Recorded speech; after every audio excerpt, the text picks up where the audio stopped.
भोजपुरिया समाज चैनल में आप सबके स्वागत बा। भोजपुरी के तमाम खबर सबसे पहले जाने खातिर भोजपुरिया समाज चैनल के सब्सक्राइब कर दी और घंटी पर जरूर दबा दी।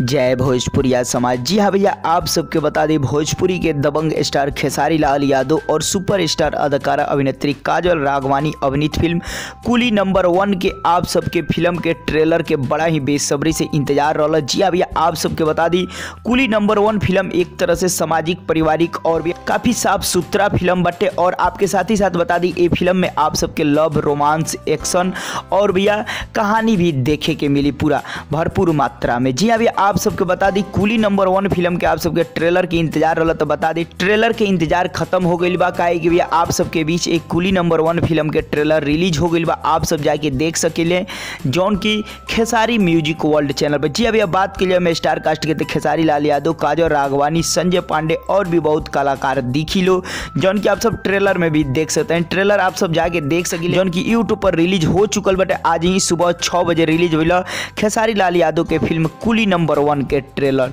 तो भैया आप सबके हम बता देनी, तब भैया आप सब बताइए कि आप सबके रिपोर्ट कैसा लगा। अगर ट्रेलर देख ले तब वो बताइए आप सबके ट्रेलर कितना पसंद आई। और चलते चलते वीडियो को लाइक करी, शेयर करी और भैया चैनल के जरूर सब्सक्राइब करी और घंटी पर जरूर दबा दी।